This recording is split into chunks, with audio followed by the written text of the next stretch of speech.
Okay, so next we're going to show you how to set up cervical traction. First thing, you're going to want to make sure you have the cervical traction device. Then you're going to take this end, you're just going to insert it into these holes here. So you want to stay up top, it slides through the top, you push, and then it kind of comes down, it'll slide down into place. Next thing, for disc pathology, you're going to want to get it even. So you're just going to bring the head of the bed up. So it's plumb there. Okay. Next, you're going to do that rope release. So you press until you get to where you need to be.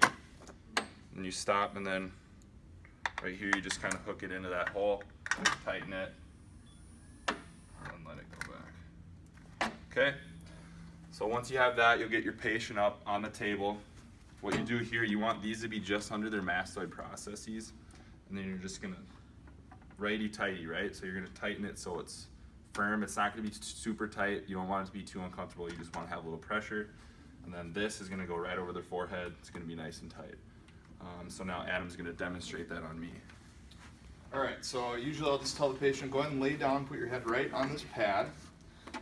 Might feel a little weird at first, but it'll get more comfortable the more you're there and when we get everything set. So the first thing is that I want to tighten this here.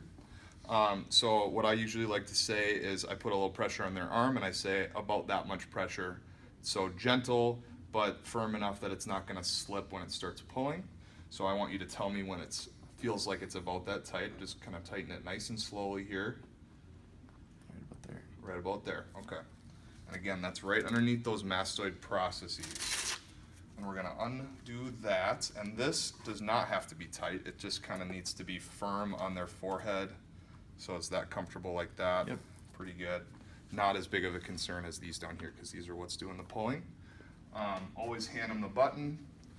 If anything feels painful, uncomfortable in any way, this is supposed to be comfortable. So if it isn't, hit that button. It'll stop really slowly, let you out, okay?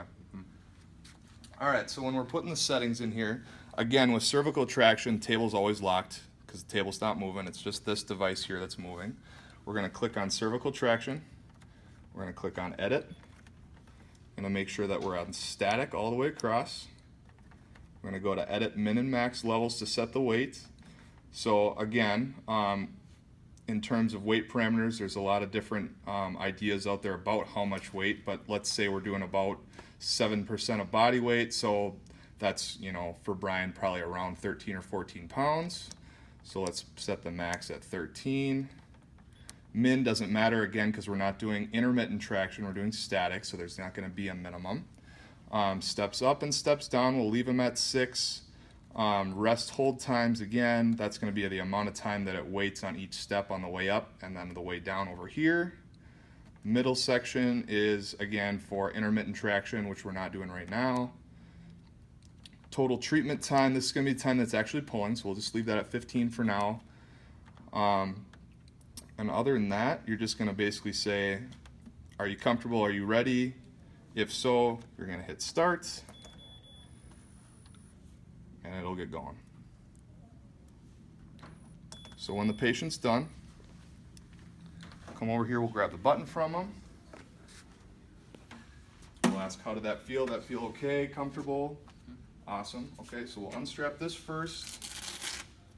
And kind of as you're doing this, always explain to the patient, okay, I'm gonna let you out of here. I really don't want you to move quickly when you're getting out, okay? Just move nice and slowly, sit up slowly, and then just give yourself a few seconds just sitting, just to let things kind of come back together with gravity before you move quickly or anything so we don't get any spasming happening. Okay.